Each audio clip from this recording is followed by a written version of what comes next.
bad play, in bad space at the horn. He scores!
That was at a Beaver game. And in the middle of calling that game, he had to give a score update. You heard him. We don't do this very often, but this is kind of historic. We got to tell you about what went down. The last time the Blazers were in Oklahoma City, they lost to the Thunder 139-277. And this is an Oklahoma City Thunder team that kind of has the Blazers number because they tend to wallop them.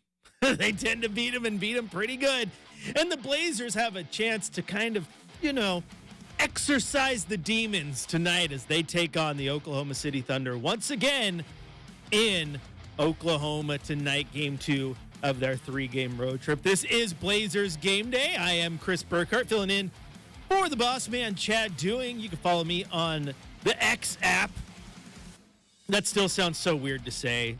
It's Twitter, okay? You can follow me on Twitter at Chris J. Burkhardt. Send me any questions or comments that you have regarding this game. And, of course, you can join the chat. You can go over to youtube.com, type in Rip City Radio, and we'll pop up right there on YouTube. Don't be confused by the title. Shacker hasn't got to that part yet. It says Rip City Mornings, but I promise you we're on live. So go check that out as well. Now, the Blazers, oh, man, they one night they look good. The next night they look kind of not so good, as it were. The winners of 2 in a row, they went into Los Angeles on Sunday and dropped one to the Lakers 134-110. And it was one of those nights, though, like Oklahoma City, that game, as you heard Mike Parker's breakdown of it, when you lose by 62, that game, You got walloped, like I said, right? You just got beat every single facet of the game. You looked like a team that was in, sleepwalk mode. Like you were not there mentally, physically. You weren't ready. There was no energy. And a team that is just hungry, full of talent, playing incredible basketball, ran all over you. That's what that game felt like last time you played Oklahoma City. The game against the Lakers on Sunday, even though Portland lost by 24, didn't feel the same as those other big losses. Because in this one, at least for me, yes, there's issues when, the offensive set could have been ran differently, defense this, yada, yada, yada. But the team, I thought, played really hard in that game, right? I liked what I saw from the young guys. Duop Reith was cutting to the rim quite nicely. Malcolm Brogdon had another showcase game. And I do say showcase, and we'll talk about that later on in the show. But I liked everything I saw from the young guys. Chris Murray got in there for 6 minutes. Tamani Kamara had another a solid performance in 23 minutes. Just had 5 points, but looked good in all facets of the game. This one just felt like a game where the team was out-talented, right? Like, no matter how hard they were going to fight, it was just the Lakers. And with LeBron and AD in there, matching them point for point, making it hard for the Blazers to score inside the paint. And, of course, it's hard to guard Anthony Davis on any night. They went out there and they had their way. Now, D'Angelo Russell, he had a good game too. Kind of a byproduct of everybody else having great games and causing matchup problems. He led the way with 34 points and 8 assists for the Lakers. LeBron James, 28 points, 5 assists. Anthony Davis did have just 14 points, but his gravity opened up the floor for everyone else. I mean, he only attempted 7 shots, so they didn't need him to go ham. But again, it just felt like top-end talent-wise, Blazers just got out-talented. And that happens occasionally. Like, it's the NBA, right? But the team fought, I felt. I felt like the team fought, ran out of talent, ran out of gas late, right? I mean, it was a 31-23 fourth quarter. And so, yes, they got beat. But I don't know if all defeats are created equally, just like not all wins are created equally. That's the type of loss that, as much as it hurts to watch the team get blown out, as much as it hurts to lose to the Lakers as a fan, you can get behind a little bit, like, okay, there, silver lining. Where is the silver lining in all this? There it is. Thought Duop Reith looked good. Tamani Kamara looked good. Young guys, effort. It was there. This didn't feel like a loss because of lack of effort. Now you go back to the game against Oklahoma City, just a few weeks ago, and yeah, that one was everything all at once. Lack of effort, lack of drive, lack of talent compared to the team around you. 139-77 the final score in that one. And as I said, the Thunder kind of have the Blazers number this year, because you go back to the game prior to that when they faced off in Portland. It was Oklahoma City 134, Portland 91, excuse me. So this team, the Oklahoma City Thunder, that's roughly 136 and a half points per game. 136, 137 points per game averaging against the Blazers, while the Blazers are averaging just about 84. So not great numbers if you are the Blazers. Good things, bad things, whatever it is, whatever bucket you put it into, you just got to understand, as we've said all year long, that this it's going to be a long one. The Blazers are in rebuild mode. They're playing against teams like the Thunder, who are in kind of win now and win for many years mode, because they have built this thing up and are now in a great spot to pounce. If they don't make playoff noise this year, they're going to have the ability to make moves and get where they want to go. I mean, the Oklahoma City right now, 29-13. That's the second best record in the West. A half game behind the Minnesota Timberwolves, which I don't know how many times I can say it on the show, but that just sounds so weird. Nobody expected Minnesota and Oklahoma City to be 1-2 at the halfway point of the season. They've been there all year long, and they're not showing any signs of slowing, right? So at 29-13, it's one of the best teams in the Western Conference, and that's what you're going to get tonight against the Portland Trailblazers. Can the Blazers keep it close is the question. That's the question tonight. Can you keep it close? Can you play a game where everything clicks? Because when everything clicks for Portland, they're not terrible, okay? Because when they're playing well, they're a fun watch, and they can upset you. Look at that game against Indiana. That game against Indiana, they were destroyed in the three-point game. Like, it wasn't even close. Indiana hit 20 three-pointers. The Blazers hit just 4. But they won that game against the 24-18 Pacers. They won that game 118-115. Thanks in large part to hitting hitting shots at a high clip.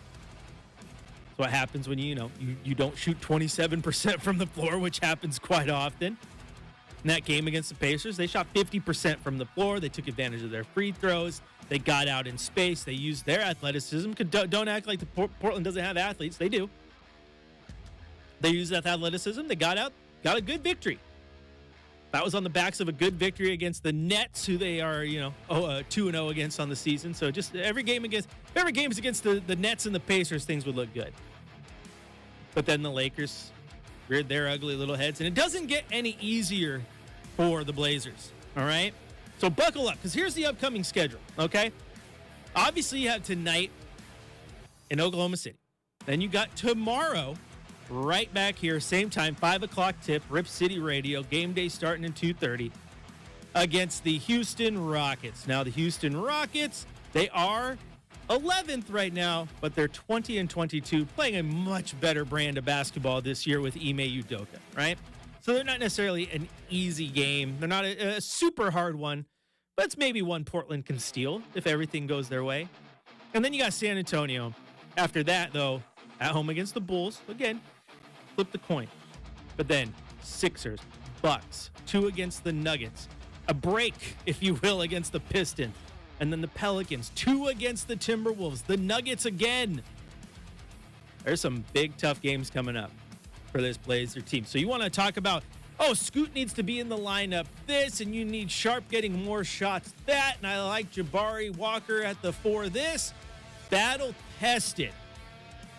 This team will be by the time February ends, because they got a gauntlet, an absolute gauntlet. That double against Minnesota heading into All-Star break, and then they come back with Denver, Charlotte, which will be an easier game as they're one of the worst teams in the league. And then Miami, a double against Memphis. Minnesota again, followed by Oklahoma City. Another back-to-back where they face the 2 best teams in the Western Conference. Because that's how they ended the last road trip, right? At Oklahoma City, at Minnesota. They start March right there at Minnesota, home against Oklahoma City. So the schedule's going to be rough. They're going to have their moments. That's okay.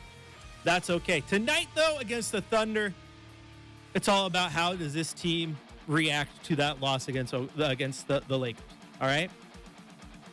Now we can break this down, and we can do what we've already done here. Oh, and they faced off earlier in the season, 134 to 91. Last time they played, 139 to 77. And we will talk about those games throughout this show as we kind of analyze how they've played against the Thunder. But you got to remember, those are the old games. That's not what's going on tonight. And if you're the Blazers, what you have to do is you have to, close your eyes, ignore what happened. I understand if you're watching the tape of that game, you're just watching that tape to analyze it and get better from it. You can't go into this game if you're the Blazers going, oh man, last time we played this Thunder, we set a record. We lost by 62 points. Yeah, okay. Well, don't do it again, right? It's got to be smart. You can't worry about that. If you worry about that, then history will repeat itself. You watch history to learn from history and not repeat it. Okay, so you need to be better than you were in those 2 games. And you know what? If you go out and you lose this game, maybe you lose this game by 20. That's better than both games, right? Or best case, you flip this thing on its head, and maybe you leave Oklahoma City with a victory. Maybe you didn't see that one coming. Neither did OKC. It's the NBA. Crazy things happen. But if you come out in this one and look flat against Oklahoma City for a 3rd time, that's rough. What I want from this team is to come out and just look awake. Look ready to play. Oklahoma City beats you because Oklahoma City is a better team. They're better than a lot of teams right now, right? But at least look the part of an NBA team. That's what I want to see tonight in this one. All right, there is plenty of game day left. When we come back after taking a quick little break, we'll hit you with, let's see, what are we going to do? It's not shot of the night, Burkhardt. That's post-game show. We will hit you, though, with What's the Scoot? Talk about Scoot Henderson performance. They had been up, and now they're back down. We'll hit you with that, tell you why. But I think the most important thing you need to know if you're listening is to set an alarm, be ready, because guess what? Here in about an hour's time, a little under an hour, we're going to be giving away some Blazer tickets. All right, so keep your ears open. If you want a pair of tickets to see the 76ers and a guy who just dropped 70 points on January 29th, you will have your chance coming up a little bit later here on Blazers Game Day. Chris Burkhardt here. Don't go anywhere. What's the Scoot is coming up next on your home of the Blazers, Rip City Radio 620.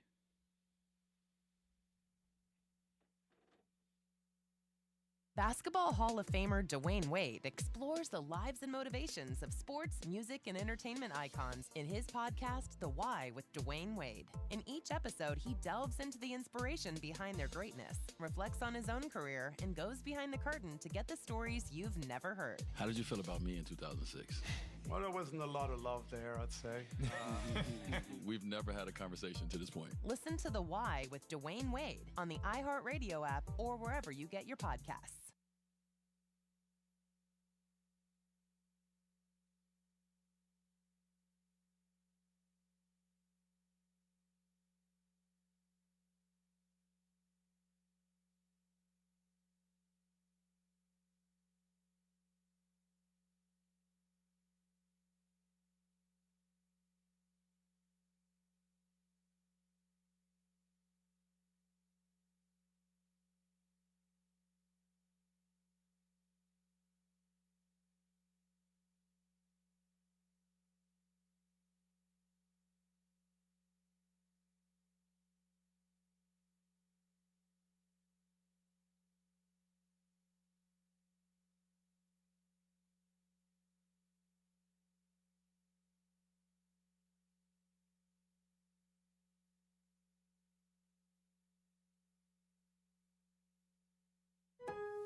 Get deals on what you need during MVP's bonus days at Lowe's. Right now, save $250 when you buy a DeWalt 12-inch sliding miter saw and adjustable stand together.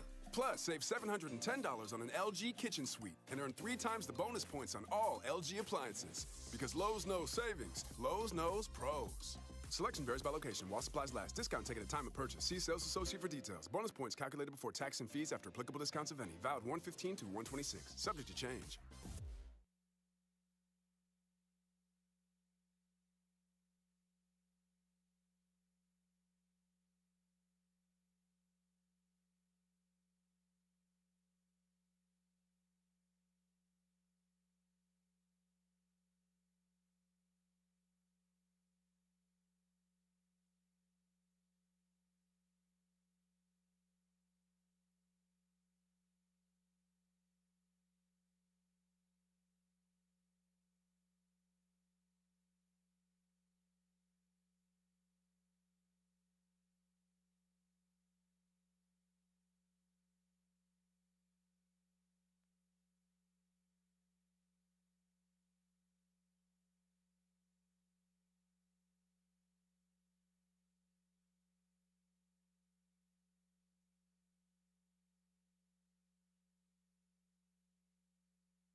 The best performing team requires the best workstations. What's the Scoot is brought to you by Office Furniture Reborn. Need desks, better office chairs, or just the right file cabinet? Office Furniture Reborn has a huge selection of colors and sizes.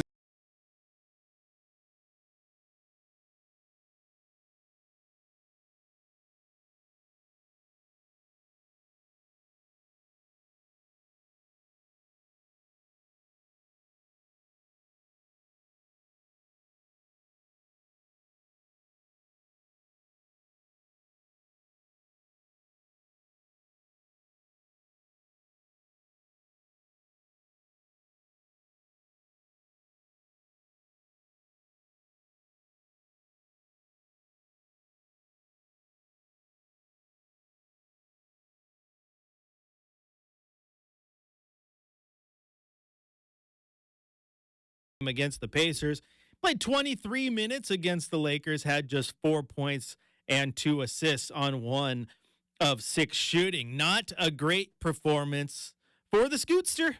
Not a great performance at all. I'm still not completely lost out on this guy. I'm not hanging it up on him. I know a lot of people are, which, to each their own, but a 19-year-old playing in the NBA, I mean, come on. It's going to it might take time. Sometimes they come in and they are ready, but not everybody is named Kobe or Kevin Garnett or Dwight Howard or LeBron. All these, 18-year-old high schoolers come in and change the league day one. But again, Kobe didn't look great his rookie year. Go back, watch. I promise you. Okay. Everyone's always afraid of the Blazers making a move and someone going on and being the next Jermaine O'Neal, right? Jermaine O'Neal goes on to the Pacers, becomes a multi-time All-Star, a face of the franchise, leads them to great playoff success. Yeah, Jermaine O'Neal, he took time too. I mean, Jermaine O'Neal, 4 years with the Blazers, averaged like 3.5 points. He wasn't great. He wasn't getting a ton of time, but he wasn't great either. So, this one I'm not too worried about. I'm not too worried about at all. 19 years old. What would worry me the most, right, is if he comes back in October and this is still how he looks. Then there's an issue, right? Now, I've argued this before. I think that so many players, they know what they need to work on. They learn it through the year, but they don't get to work on a lot of those things until the offseason. Like, that's where they, especially for a guy like Scoot who needs to work on his shot a little bit, all the work on a shot happens in the offseason. Yes, you get shots up during the season, but the time to actually really focus on nothing but form and critiquing every little thing, that happens in the offseason. That's why you see the most marked improvement from those guys happen year to year, not month to month, right? Look at how much better every single year like Nasir Little looked with his shot every single year. Takes time. So, not worried. Again, I know sometimes players don't look great, statistically, a guy that Portland's going to look at tonight, Shai Gilgeous-Alexander, he had a year statistically that was worse than Scoots. I think he only averaged like 10 points per game or something like that his rookie year. People saw the writing on the wall that this guy could be really, really good, and that's why it took him to get Paul George to L.A., but things like that happen. Sometimes you just got to roll with the punches. As it was pointed out in the chat by the Fritz, Tyrese Halliburton didn't look great his rookie year. For those of you who don't know, Tyrese Halliburton in Sacramento, where they had a bunch of young guards, his rookie year, 58 games played, 20 games started, 13 points per game, 5 assists, 3 rebounds. Playing 30 minutes per game. So it's not like he was having low output because he was having, low minutes. No, he was playing minutes. Just a 13 and 5 guy, right? And that same guy right now in Indianapolis, 23 points, almost 13 assists, playing absolutely incredible basketball. Sometimes it just takes a minute. That's why I like to watch the growth from year to year. And with a 19-year-old, you have plenty of time to grow year to year, right? Now, if you were getting terrible, terrible performances left and right out of a guy like Duop Reith, yeah. Now you're okay. He's 27 years old. He's not growing over the next 5 years because the window's small, right? 19-year-old Scoot Henderson. Could he be better? Absolutely, he could be better. Am I worried that the numbers haven't been where you want them to be? No. Right now, 12.2 points, 4.7 assists, and 27.3 minutes per game. So numbers that are just a little bit below, less than a point and less than an assist below Tyrese Halliburton, who, as the Fritz pointed out, didn't look great his rookie year either. It happens. So that I get. Now, can you be upset with it? Of course. I just don't. I'm not going to. The ship has not sailed on Scoot Henderson by any means. I watch him and I see a lot of things I like still. I watch this guy going, gosh, when it clicks, it's going to be pretty, right? It's just a matter of getting it to click. I mean, look in your own backyard. Look at Anthony Simons. Anthony Simons wasn't seeing the floor a lot his rookie year because he wasn't very good. He was drafted all on the potential of talent, right? Now, I know there are still people out there not sold on him, but I see him. He's a bucket. That is an NBA player right there, a starting level NBA guard in this league. Very good player. We have watched him drop 40 pieces. We've watched him take over games. Uber athletic. Didn't look great his rookie year. Oh, that's because he was playing behind CJ and he was playing behind Dame and, minutes and this and that. Yeah, well, right now Scoot's kind of playing behind Ant and playing behind Malcolm Brogdon until they trade him, and who knows? All I'm saying is I still think Scoot's going to be just fine. Now, if you ask me on January 23rd of 2025, I really hope I'm not sitting here having to sell you that bag of goods still, because then that means I'm just trying to be a used car salesman, right? Oh, no, yeah, it's got high miles, but hey, it's probably got another 300,000 on it, trust me. No, I ain't going to try to sell you that. But I think with Scoot, you're going to see a very good improvement year to year. And then probably within, year 3, 4 is when, bam, it flips. I've used that same analogy with like Shaden Sharp, right? Because, again, I say this, you always have to put the caveat because people will be like, whoa, what are you saying? Like, I'm not saying that Shaden Sharp is the next Tracy McGrady. I'm saying if you go back and watch film of Tracy McGrady's rookie season, I see similarities in how they play, right? And Shay's rookie season, pretty much on par with Tracy McGrady's. There was a good jump in year 2, which we're seeing right now. And it wasn't until, year 3, 4, when he finally went to Orlando and opened up that bag of goods that he popped and turned into an absolute stud. So maybe it's year 3 or 4 for Shay as well. Things take time. I'm not too worried. Not too worried at all. That's just me doing my best to make sure you guys don't, go freak out mode, right? I know some of you are on the edge. I got to pull you back a little bit. Things are going to be just fine. Things are going to be just fine. All right, we're going to take a quick break here on Blazers Gameday. When we return, we're going to head to the Coach's Corner. We're going to hear what Chauncey Billups had to say after the loss in L.A. And since we're in the Coach's Corner, I'll point out it's called Coach's Corner, Shacker. Okay, it's not called Coach Billups' Corner. It's just Coach's Corner. So we're going to talk about some other interesting coaching news in the NBA that just went down today. And if you haven't heard it, it's news that might shock you. Chris Burkhardt here on your home of the Blazers, Rip City Radio 620.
Portland presents The Coach's Corner with Chauncey Billups. Time for a brand new ride from Time Jeep of Portland. You won't believe the huge deals they're offering. With over 300 new and used vehicles to choose from, you'll find the perfect ride for your new adventure at Time Jeep. Find us just minutes away from the Moda Center off I-84 or visit timejeep.com. Drive with time.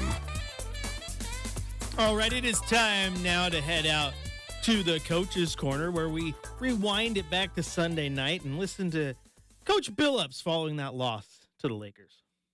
And we didn't have many at the half. They were just so loud. I mean, every time we turned over, they was getting dunks, easy ones. But even before that, I just thought defensively at the start of the game, we didn't show enough resistance. They really got going. And they're a veteran team. If they see something, they're going to keep attacking it, So we didn't, as a group, we just weren't good enough at the start of the game defensively, and that hurt us. In general, Coach, how would you say you guys have done in terms of bringing consistent effort and approach to each game in the last couple weeks, I guess? Well, if you put the couple weeks in there, then we got to go back to that road trip that it makes no sense to even do that, sure. But since we've been back, I think our effort has been really good. Our intention has been pretty good. Today, I thought our effort was okay, but our attention to detail wasn't, and it just wasn't, our spirit wasn't quite there from the very start of the game, which was kind of uncharacteristic of us. For DA, what do you think can be done to improve the odds of limiting early foul trouble? Yeah, I thought that for sure threw DA's rhythm all the way off, the early fouls. I thought the first foul, bless you, if you're going to take a foul like that, you got to take a foul. It was a touch foul. LeBron James is like a freight train coming downhill. You just tap him on the shoulder and one. That shouldn't happen. But then the second foul and third foul, it's tough to get in a rhythm and to be actually aggressive when you're in foul trouble. I think all players know that. So, we got to be more, we got to pay attention more at the start of the games, and knowing that if you're going to have one or two fouls, you just got to be careful, out there. Or as a coach, I'm saying, I'd rather take you out in foul trouble if you're not going to play with the same type of tenacity, because we're going to be giving up baskets regardless. So I took him out. And even that, he's coming out at a time that you're not used to being out of the game. It just throws your rhythm off, And for DA, who's trying to, he's just kind of getting his feet back under him, and he's trying to find rhythm. That's a tough deal. Coach, what do you feel like you've been getting out of Malcolm since you put him in the starting lineup? Malcolm's been playing great, man. He's been playing great. He doesn't have very many bad nights, We getting scoring out of him. We getting his playmaking out of it. Tonight he gets, 9 assists and 7 rebounds with 23 points. So, he's been awesome, in his minutes and with him starting out there. Yes, Malcolm Brogdon has been awesome.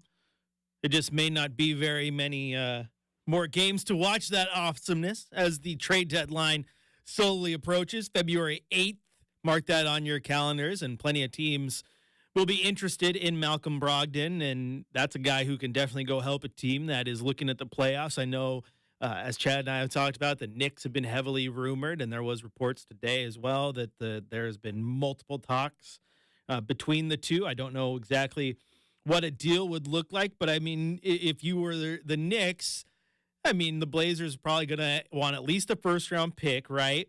And then the contract of Evan Fournier to help match money, and then at that point, okay, we're going to take on this contract of Fournier so that you can even have Malcolm, give us a nice young piece to go with it, and maybe get a nice a young player in that deal as well. So we'll see how that goes. Fournier does make sense. He's making just around $18 million a year as a team option for next season, which Portland, if that were the case, could decide to exercise or not. They could just let that deal expire, or they could keep it to not only help, they're reaching the salary floor, et cetera, all those things that come into play. But give them another expiring deal at the end of the year that might entice someone to take that. So we'll see what happens. New York does make a ton of sense, especially since they just traded Emmanuel quickly. Need a little depth at guard. You can't tell me that teams like Minnesota, Denver, Orlando, Miami, even though Miami just picked up Terry Rozier, which I think is a great fit for them. Love Terry Rozier's game. He's still a certified bucket, despite the fact that he played on a team that, grabbed LaMelo and made him play an undersized two. So it's interesting. There's going to be teams lined up for Malcolm Brogdon. That is for sure. But we are still on the coach's corner. We'll talk more Malcolm Brogdon later. Might hear from him as well. But there is coach news going on around the NBA, and interesting coach news, despite the fact that, you may have seen this one coming from a mile away. And that is earlier today, the Milwaukee Bucks fired first-year coach Adrian Griffin, 43 games into his tenure in Milwaukee, as Milwaukee sits as the second-best team in the Eastern Conference. Second-best team in the Eastern Conference just fired their head coach. A team that not only is the second-best team in the Eastern Conference, that record also ties them with the Minnesota Timberwolves' second-best record in the entire NBA. And they just fired their coach. And it's interesting that this goes down. And of course, understand the narrative, right? You instantly get so the best team in the East can fire their head coach, but we can't fire Chauncey. I'm like, they are in no way connected. Okay, we're talking about a Portland team that is just sitting down at the bottom, trying to figure out what to do as their future goes, and maybe firing a coach of a team that is going to struggle to win 20 games at this point in the year. It just doesn't make a ton of sense. However, in Milwaukee, it's interesting because the hire never seemed right. And I think a lot of people knew that, when Blazer fans especially, when they're like, okay, Terry Stotts just signed on as an assistant coach. This is awesome. He gets to go back there, coach Dame a little more, reunited. It feels so good. And, before you knew it, Terry Stotts has resigned. Oh, reports that he and Adrian Griffin just didn't get along. Oh, then you get reports that, Giannis and Adrian Griffin are kind of butting heads, and Adrian Griffin and his defensive scheme has just not latched on, and the Bucks, which won a championship on the back of their defense, are suddenly, with largely the same roster, playing terrible defense. Oh, yeah, Damian Lillard, who is still an offensive assassin, not being used properly. All sorts of coaching questions for a team that, again, has the second best record in the conference, has championship aspirations of we need to win, and we need to win NOW now. Right? So they made this move, an interesting move to say the least. I think a lot of people saw it coming. It was just still feels so weird for the second best team in the conference to fire their coach mid-season. And now it opens the door for, someone to come in and be the savior to fix that thing.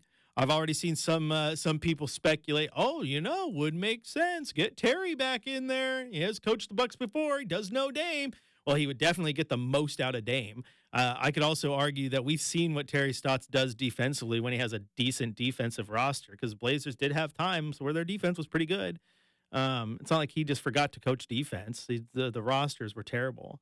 But it does sound like the leader in the clubhouse is Doc Rivers. Doc Rivers, currently the favorite and rumored potential hire there in Milwaukee. And I'll tell you what, I think overall in the grand scheme of things, Doc is just a little overrated. Okay. He won a championship in Boston with the big three. The roster was stacked. He was ready to go.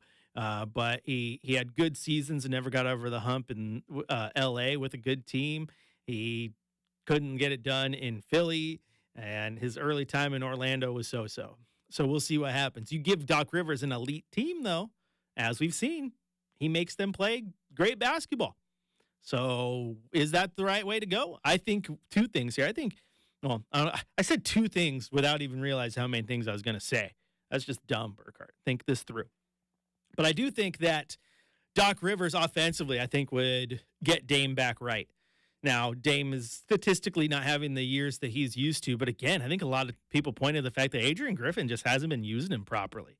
It's been the ball's in his hand, then it's out of his hand, then it's back in Giannis's hand, then it's in Lopez's hand. It's just like, what's going on?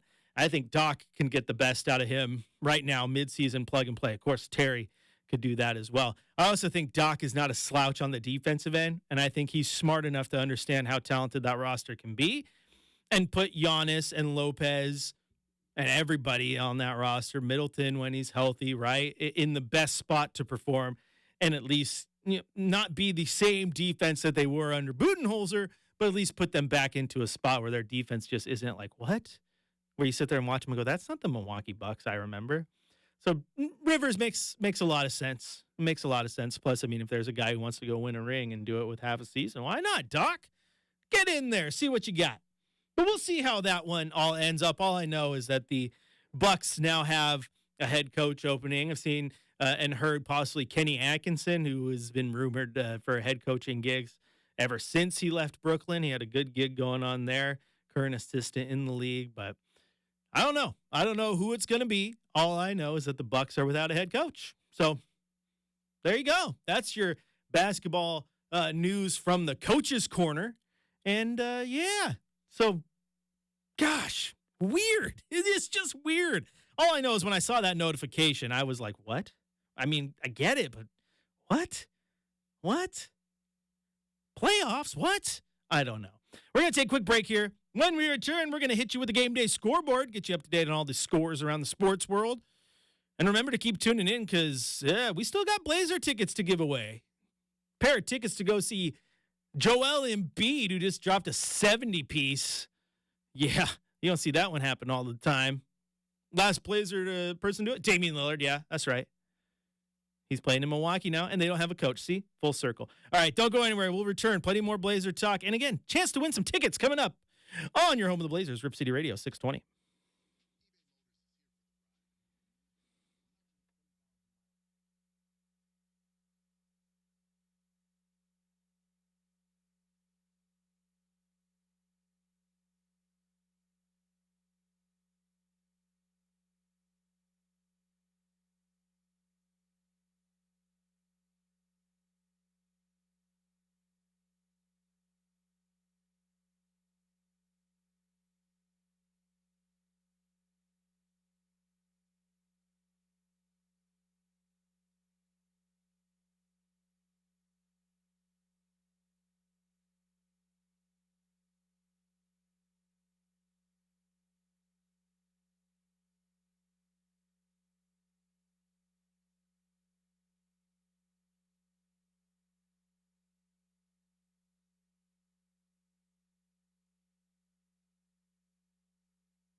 Welcome back into Blazers Game Day. It is now time for a scoreboard report. And there's not a ton to report because, as I tell you, when you got the Blazers on the early schedule, then there's just not a lot of games already in action. But we do have a few of them that will be going down today at 4 o'clock. The Nuggets are in Indiana to take on the new look Pacers. At 4:30, the Knicks travel all the way across the Brooklyn Bridge to take on the Nets. Must be hard to play a road game that's 5 minutes away from your home arena. At 5 o'clock, the Utah Jazz are in New Orleans to take on the Pelicans. At the same time, the Blazers are in OKC to take on the Thunder. And the final matchup of the night, 7 o'clock, Lakers at the Clippers, traveling 0 miles to play their opponent. How often does that happen on the same day where you have two teams playing an away game and they're basically their same city? That's kind of crazy. Does that ever happen in the NFL? Where you got Giants, Jets, Rams, Giants and Jets, right? I don't know. Would be nice if you only had to, if your closest away game was, your home arena. And when they moved to Inglewood, same thing. Okay, away game, just a few miles down the road. Blazers' closest away game, Sacramento, 600 miles. Over here in your little geographically isolated Northwest. That's why you need to bring back the Sonics. Bring back Vancouver, whatever you want to name them. You know what? Just rename the Memphis Grizzlies, okay? And bring back Vancouver basketball. Let them be the Grizzlies. It makes way more sense in Vancouver anyway. I've been to Memphis multiple times, never seen a grizzly bear, okay? I don't, come on now. Makes way more sense. And that does it. That is your scoreboard report. Again, not a lot to report, but there will be plenty to report on a game day. Excuse me, the fifth quarter. Come on, Chris. In the fifth quarter, after the game when, all those games have gone final or in action. So, but talking about the Blazers again, tonight the Blazers are down there by Bricktown in OKC to take on the Oklahoma City Thunder. And last time they matched up, the Thunder, they ran away with it. It was a record-breaking 139-77 victory for the Oklahoma City Thunder. As I pointed out, the Blazers, they scored 39 points in that first half. Meaning, if the Thunder didn't score a single point in the first quarter, it still would have been a tie game at halftime. That is how far ahead they were. They outscored the Blazers 36-24 in the first quarter, 39-15 in the second, 43-17 in the third, and then the Blazers grabbed the moral victory in the fourth, where they both scored 21. Tie quarter.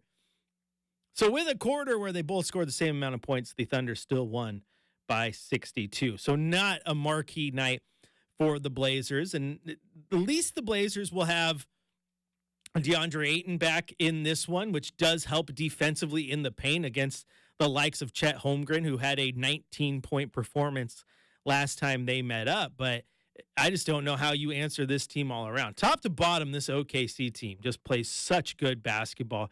They got Luguentz-Dort, who has been great defensively pretty much since day one in the league for him. He's not an offensive juggernaut, but he makes you work on the defensive end. He hits buckets when he's asked to. He's just not always asked to. Chet Holmgren, who is quite honestly probably the leader in the clubhouse right now for Rookie of the Year. I know Wemby's been great, but Holmgren's been really good as well.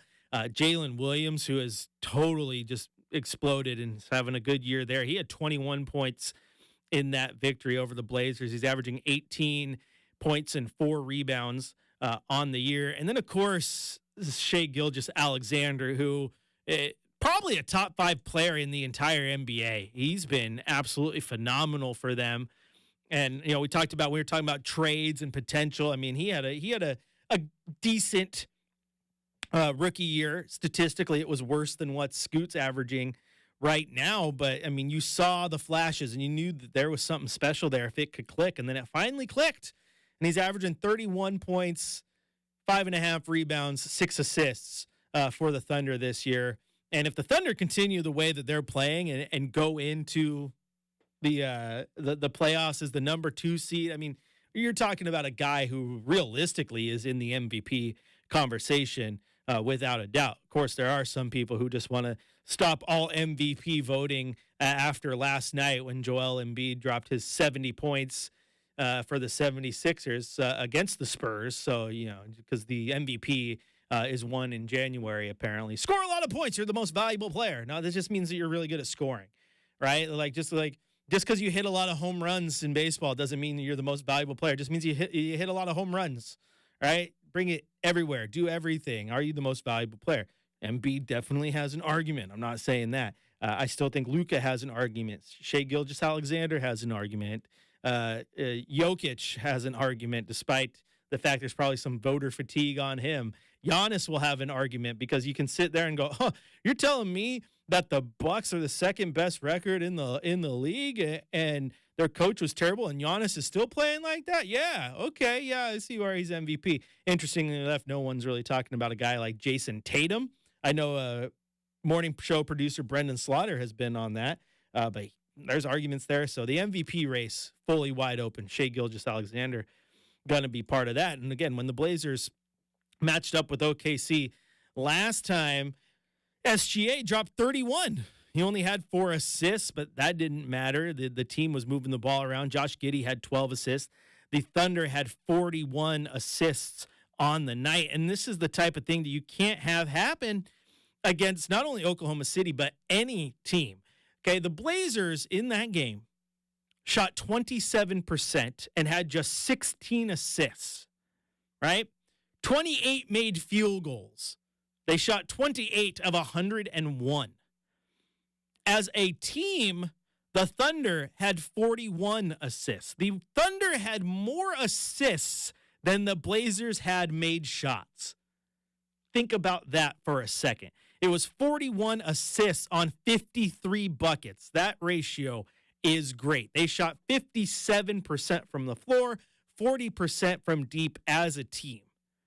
Those numbers will often lead to victories, right? They cleaned up on the glass 59-42 as well. I mean, it was not a great day for the Blazers. And, of course, foul trouble was not an issue for the Thunder. Just 10 personal fouls as a team. And that's because they played a lot more offense than they did defense in this one because the ball was in their hand constantly. So that's the conundrum is how do you stop this freight train of a team? Because when they're rolling, they're rolling. If you have ideas for how they can stop this freight train of a team, go to youtube.com, type in Rip City Radio, and you'll find our YouTube page where you can come join the comments where Shacker thinks I'm Chad Doing. I'm not Chad Doing, but you can still follow Chad Doing at Chad and Rip City if you want. That's called, he's like, even when he's not here, he finds ways to infiltrate what's going on. That's a true boss right there. True boss. So the labeling's on the bottom, not the top. There you go. I just realized it's okay. We're all learning how to operate that machine. To be fair, Shacker, I mean, you are a producer and board op. You were hired for the TV side of things. We're teaching each other how to operate it as we go. But go over there, join the chat. It's a great place. It's quiet right now. It's always quiet on these early games. Not a lot of people doing the YouTube chat at work. I get it, but you can still turn it on and listen. Great way to get involved. I know I always say this, but I would do it if I was watching it and just a fan of the show, because sometimes it's just easier to get on there and be a keyboard warrior than it is to actually dial the phone and talk to a person. All right, it's 2024. Who likes to dial the phone? Nobody, right? So get in there and join the chat. But we'll break this down. We'll continue to find ways for the Blazers to make this game close. It's definitely going to be a tough one. It's definitely going to be a tough one. All right, we're going to take a quick break here on the show. But when we come back, it's Tuesday. You know what that means. Trailblazer Ticket Tuesday. We'll have a pair of tickets to give away. I'll give you all the info you need to know when we come back, so don't go anywhere. Chris Burkhardt here on your home of the Blazers, Rip City Radio 620.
Welcome back into Blazers Game Day. And the Coors Cold Hard fact is it is time to give away a pair of tickets to see your Portland Trail Blazers January 29th at Moda Center against the Philadelphia 76ers. This is the 5th segment of the show. There are 5 starters in an NBA starting lineup, and 5 is just my favorite number because I was born on the 5th. So caller number 5, 503-248-0620, will win a pair of tickets to see the Blazers. That number, 503-248-0620. 503-248-0620. Caller number 5 will win a pair of tickets to see the Philadelphia 76ers January 29th at Moda Center. You get to see Joel Embiid, who's just dropping points on people's heads like it's going out of style. A massive 70-point performance against the Spurs last night. He's absolutely incredible. Continues to be one of the best in the league at that position. Just best in the league all around. Absolutely, right? So a chance to see him and the 76ers, who, again, the 3rd best team in the East, trying to make some noise. Trade deadline coming up. Tell you what, Malcolm Brogdon might look good in a Philadelphia 76er uniform. They could use him, a little bit of depth there as well. So we'll see how that one goes. But again, caller number 5, 503-248-0620 will win a pair of tickets to see Joel Embiid and the 76ers on January 29th. Now, speaking of Joel Embiid, let's talk about that game for a second, shall we? Because that was pretty incredible. This will forever be known as the night that Joel Embiid and Nicholas Batum combined for 75 points to take down the San Antonio Spurs. Unfortunately for Nick Batum, Joel Embiid contributed 70 of those 75. And it wasn't a terrible game. He was 24 of 41, 21 of 23 from the free throw line, which that's an interesting one right there, too. I mean, Victor Wembanyama gets a lot made about his defense. He got into foul trouble, though, 5 personal fouls. And if you get him into foul trouble, they don't have a ton of size outside of Zach Collins a little bit. You're going to be able to pound the paint, get down low. That's exactly what Joel Embiid did. So, gosh, great game on the same night, though. This is where the NBA was just crazy business last night, because on the same night that he did that, Karl Anthony Towns went off. Now, unfortunately for Karl Anthony Towns, unlike Joel Embiid, his team didn't get the victory. The Timberwolves upset by the Hornets 128-127, the 10-31 Charlotte Hornets. But in that game, Hornets is one of those, everyone has a word that they always stumble on. Hornets is one. I always get told, you're saying it wrong, Burkhardt. Well, I got it. Okay. But in this one, Karl Anthony Towns, 62 points. 21 of 35 shooting, 10 of 14 from the free throw line, 10 of 15 from beyond the arc. So on the night, I mean, when you got 62 from Cat, 70 from Joel Embiid, that's 2 guys, one time putting up historic numbers. That's pretty incredible. So anyway, congratulations. We did get a winner right there, Shacker. Yeah. Rob from West Lynn. Well, congratulations. And he guaranteed he's going to call the 5th quarter. Who was it, Rob? Yeah. Well, you better call Rob, and congratulations. Enjoy the game. Those phone lines, the phone lines lit up when I said caller number 5, and you guys don't understand the little things, okay? But it warms my heart when the phone lines light up, because that means people are actually listening to me, Shacker. And it's all over the place. And it still blows my mind that people do that. So you guys are awesome. And again, you can go in youtube.com, type in Rip City Radio. You can join Carrie and the Fritz and Lisa and Travi and everyone else there right now who's got the comments going, and have some fun. Let's see what we got going on there. Dirt says Joel's a Jayhawk, so he dislikes the Jayhawks, so he probably didn't even want to go to the game. Travi says so hopefully someone from the chat wins tickets again. And yeah, that would be cool too. I don't know. Maybe Rob was watching. You know what I want to do? I still need to. Shacker's on the phone. I'll run this by him when he's off the phone. Okay, there he is. You know what I want to do, Shacker, is I want to do it so that we can do a thing where we go to commercial and we stay on YouTube, because we've done that before, right? Anytime you want. You go to commercial on radio, but we can pod my mic up, turn the camera back on, still be on YouTube, and do a ticket giveaway there. So it's like we're going to give tickets away during the commercial. The only way to know how to win them is to tune into youtube.com. That's one way to get the hits. That's how you got to get the hits. It's a good bribe. I mean, these tickets are probably triple-digit tickets that we're giving away. Yeah. There's no $5 tickets that we're giving away. They're good seats. Have fun. If you run into us if we're there, come say hi. But we got to start getting those YouTube numbers up and helping out the people out there. Everyone on the YouTube's great, because that's how I know everyone on a first or fake name basis and have a little bit of fun. And it gets the chat going, which I absolutely appreciate it. So have fun there. And again, congratulations, Rob. We'll hear from you on the 5th quarter. And if you didn't get a chance to win today, you can always win tickets next Tuesday. Shacker Trailblazer Ticket Tuesday. A chance to win tickets every Tuesday. So have some fun. Maybe we'll even have some Hops Ticket Tuesdays or whatever they call them if the Hops are around. Like, we got to treat the listener right. That's what we do around here. All right, now let's get back to the game, though. As we were talking about, it's going to be a tough road tonight for your Portland Trailblazers, and we'll take a break here in a few minutes and give you our keys to the game and really tell you what I think needs to happen for the Blazers to win or keep this one close. The simple answer, though, man, is you just cannot play as bad as they played against the Thunder last time out. And that's always easier said than done. But when you look at that game against Oklahoma City last time, you look at the Oklahoma City roster, I'm like, okay, their strengths tend to be Portland's weaknesses on both sides of the ball. They're going to be able to attack. They're going to be able to get out. They're going to be able to have a good game. But if you're the Blazers, you just got to do the best to just not roll over, right? Like, you know that Oklahoma City's good. You know that the game is going to be tough, but just don't roll over. Now, Chauncey said he didn't like the energy in the first half or the first quarter against the Lakers. Said it was uncharacteristic, which I thought was kind of weird because the team tends to come out slow, right? But I did feel through large parts of the game, all those young guys played well. I liked the energy I saw from Tamani. I liked the energy I saw from Duoff Reith. Mays, who made his debut, had a pretty good energy about him as well, right? And I liked that. I didn't like the loss. Nobody likes the loss, but I liked the energy. Right? Because those are the things that you can make consistent and you can start to build on. And I hope that they can do that against Oklahoma City tonight, because in that game that they lost by 62 points, there was no energy. Like, if they were taking a pulse, there was no pulse. The team had flatlined, right? They were not breathing, no energy. They were DOA, right?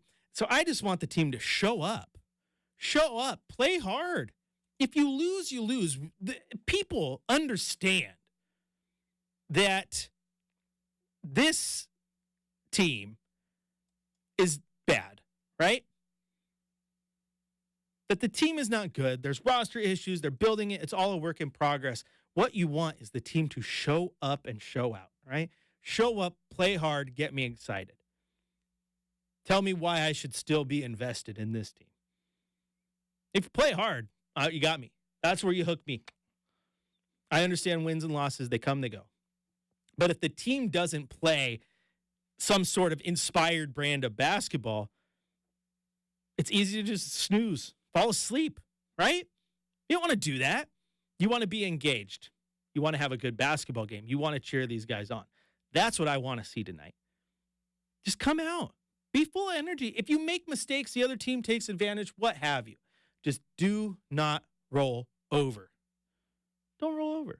Also, shout out to Taze Moore, who made his debut against the Lakers. I said Mays. I combined Moore and Taze and called him Mays. My bad. Moore. Taze Moore. Also, I don't know why. That just objectively sounds like a hooper, right? Like, if you're playing pickup and some dude walks into the gym, his name's Taze, like, you know he's going to drop a bucket on your head, right? Like, Taze Moore, objectively, that is a bucket getter's name. He's averaging 2 points, for his NBA career. Good for him. It was nice to see a nice new face.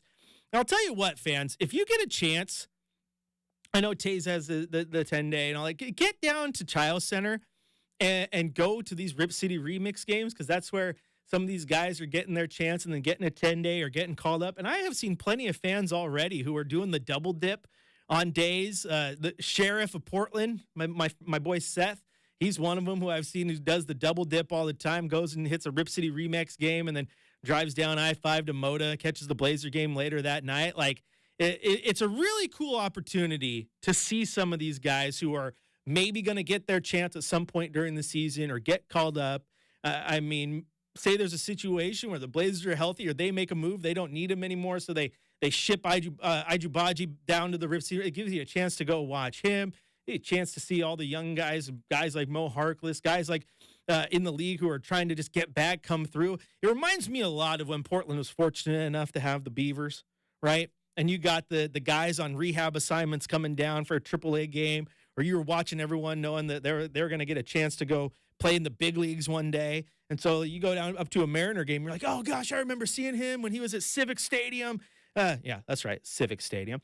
I remember seeing him. It's so cool to see him in the league. The cool part about the remix, man, is you get to watch those guys, and then if they get called up, you get to go watch them at Moda. You have to drive all the way up to Seattle to see it.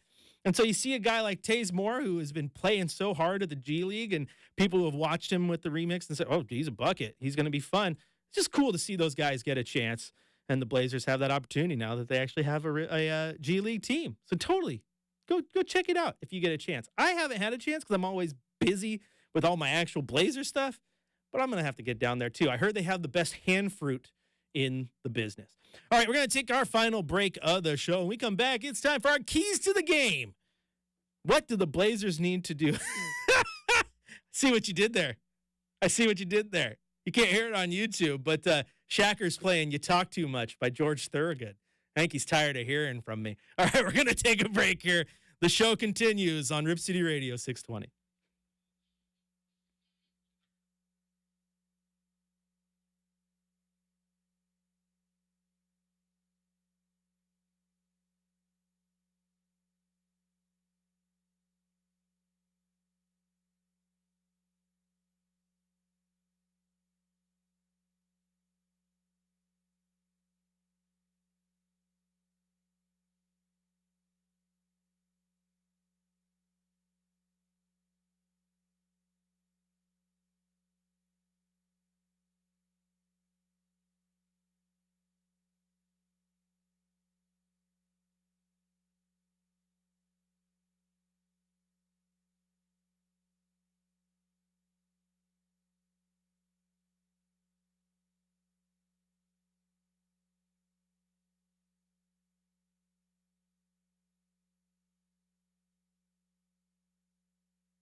Welcome back into Blazers Game Day. It is now time for our keys to the game.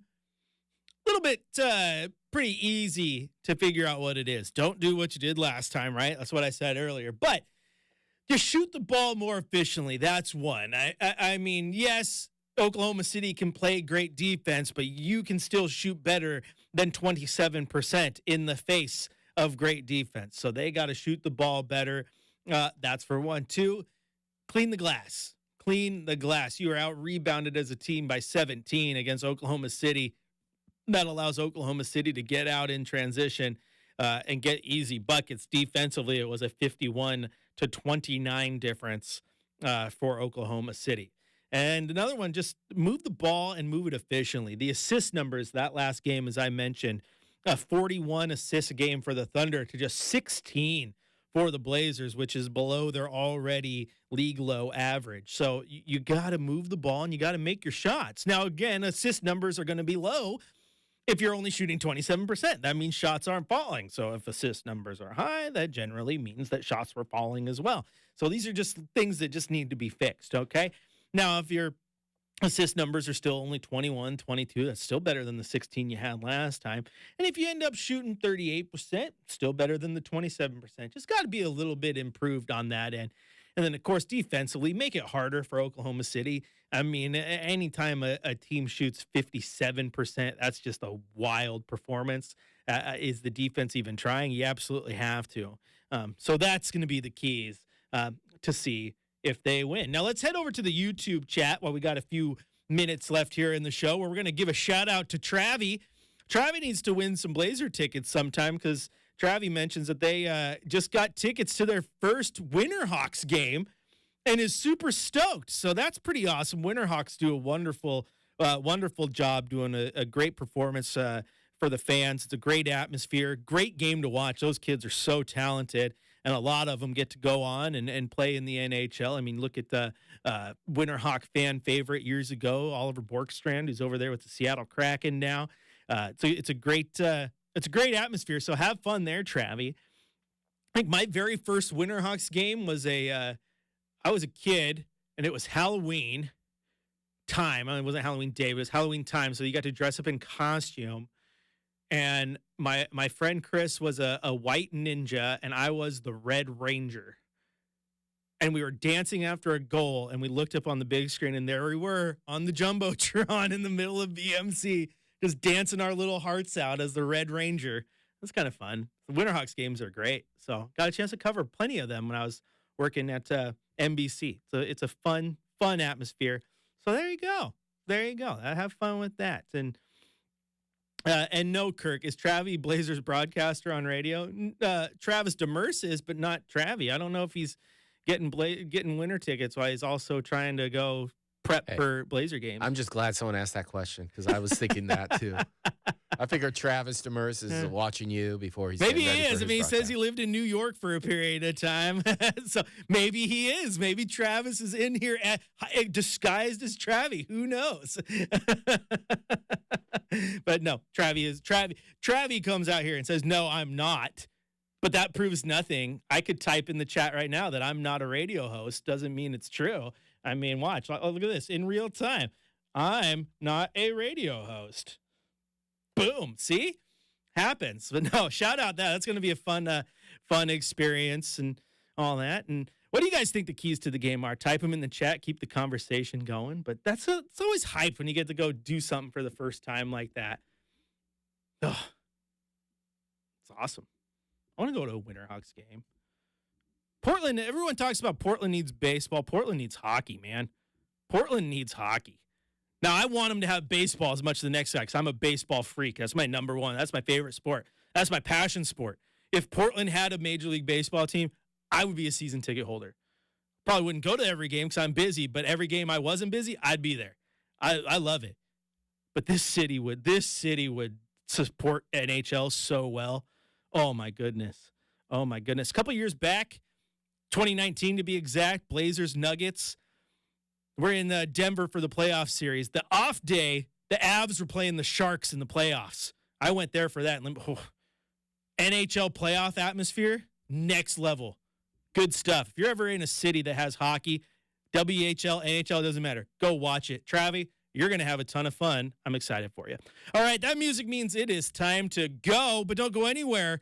The Blazers pregame show with Chad Doing is next, and then the Blazers tip off against the Oklahoma City Thunder at 5. If the boss man were here, he'd end the show like this.